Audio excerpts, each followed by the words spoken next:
من تقول العشق عشق قيس لليلى، يا من تقول أن النهار قد بات ليلا.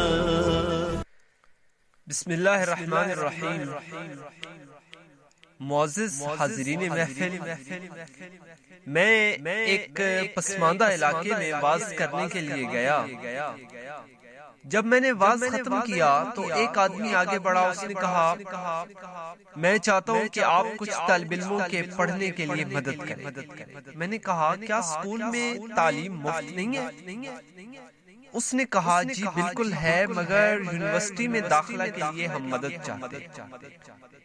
میں نے کہا ہمارے ہاں تو یونیورسٹی میں داخلہ اور تعلیم بھی مفت ہے، بلکہ یونیورسٹی میں وظیفہ بھی ملتا ہے. اس آدمی نے کہا میں آپ کو تفصیلاً بتاتا ہوں. میں نے کہا بتاؤ. آدمی نے کہا ہمارے دیہات میں جب لڑکا 12 جماعتیں پوری کر لیتا ہے اور یونیورسٹی کے لیے کوشش کرتا ہے تو والدین اسے منع کرتے ہیں، کیونکہ یونیورسٹی ہمارے دیہات میں تو ہے نہیں بلکہ باہر شہر میں جانا پڑتا ہے. تو جب لڑکا جانا چاہتا ہے تاکہ اپنی پڑھائی پوری کرے، ڈاکٹر بنے یا کمپیوٹر سیکھے، تو والد اسے منع کر دیتے ہیں کہ نہیں جانا بلکہ میرے پاس جا کر بکریاں چراؤ. میں نے افسوس و حیرانگی میں اونچی آواز سے کہا بکریاں چرائیں؟ سامعین محترم، آدمی نے کہا جی ہاں بکریاں چرائیں. پھر لڑکا اپنے باپ کے پاس بکریاں چراتا ہے اور اس کی تعلیم ناقص رہ جاتی ہے اور اس کے اندر جو صلاحیت تھی اور ہنر تھا ختم ہو جاتا ہے اور سالوں کے سال گزر جاتے ہیں اور وہ بکریاں چراتا رہتا ہے. پھر شادی ہو جاتی ہے، بچے ہو جاتے ہیں، تو لڑکا اپنے بیٹوں کے ساتھ بھی اپنے والد جیسا سلوک کرتا ہے. تو میں نے کہا آپ کی رائے میں اس چیز کا کیا حل ہے؟ اس آدمی نے کہا اس کا حل یہ ہے کہ آپ والدین کو سمجھائیں اور ان کے لیے بکریاں چرانے والا باہر سے لے آئیں اور اس کی تنخواہ مقرر کر دیں تاکہ اس کا لڑکا اپنا ہنر اور بڑھائے اور تعلیم پوری کر لے. جناب والا پھر آدمی نے اپنا سر نیچے کیا اور کہنے لگا کتنی ناگوار بات ہے کہ ان لڑکوں کے ہنر اور مہارت ان کے سینوں میں دبے رہے اور اس پر حسرت آتی رہے کہ ہم نے تعلیم پوری نہیں کی. میں نے اس بات کے بارے میں سوچا تو پتہ چلا کہ آدمی بلندی پر نہیں چڑھ سکتا، نہ کامیاب ہو سکتا ہے سوائے جب کوئی مہارت نہ سیکھ لے. میں آپ سے بہت ہی عام بات کہتا ہوں کہ کوئی آپ کو مہارت کے بغیر کامیاب نظر نہیں آئے گا، چاہے علم میں، دعوت دین میں، واعظ میں، تجارت میں، ڈاکٹری میں، لوگوں کے دلوں میں گھر بنانے میں، لوگوں کے دلوں میں اپنی محبت ڈالنے میں. جو بھی کامیاب ہوتا ہے تو وہ محسوس کرے یا نہ کرے اس نے مہارت استعمال کی ہے.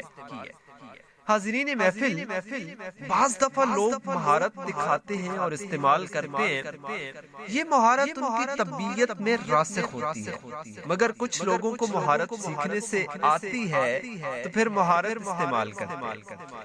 ہم ان لوگوں کے حالات پر روشنی ڈالیں گے جو مہارت سے کامیاب ہوں گے اور ان کے راستے دیکھیں گے تاکہ ہمیں پتہ چلے کہ وہ کیسے کامیاب ہوئے ہیں اور کیا ہم وہ راستے اپنے لیے اپنا سکتے ہیں.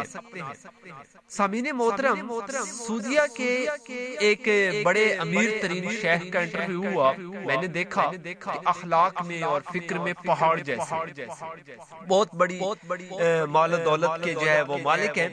کئی مسجدیں بنائیں، کئی ہزاروں یتیموں کی کفالت کی ہے.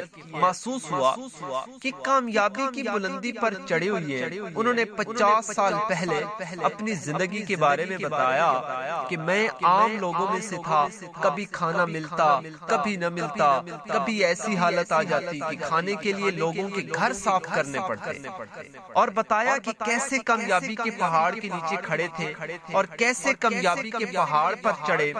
میں نے سوچا کہ بہت لوگ کامیابی اور مہارت میں ان جیسے بن سکتے ہیں اللہ تعالیٰ کی مدد کے ساتھ. اور اگر کوئی مہارت سیکھ لی اور اس مہارت پر جدوجہد کی، ایک بات ہمیں دعوت دیتی ہے کہ ہم اپنے اندر کوئی مہارت ڈھونڈیں. اس لیے کہ بعض لوگوں کے اندر کئی ہنر اور مہارتیں دبی ہوئی ہے، مگر وہ لوگ اس سے غافل ہیں یا کسی نے مہارت نکالنے میں ان کی مدد نہیں کی۔ کبھی کوئی اپنے آپ اپنے اندر سے ہنر یا مہارت نکالتا ہے، اور ایسے بہت کم لوگ ہیں، اور کبھی یہ ہنر و مہارت دبی رہتی ہے حتیٰ کہ دوسرے لوگوں کی عادت اپنا لیتے ہیں۔ اس وقت ہم نئی مہارت و ہنر سے محروم رہ جاتے ہیں۔ تو میری آپ لوگوں سے یہ نصیحت ہے کہ اگر پہاڑ پر چڑھ رہے ہو تو پہاڑ کی بلندی کی طرف دیکھنا، پہاڑ کے پتھروں کی طرف مت دیکھنا، ثابت قدم ہو کر چلنا، جمپ نہ مارنا ورنہ گر جاؤ گے۔ تھینک یو سو مچ، اللہ حافظ۔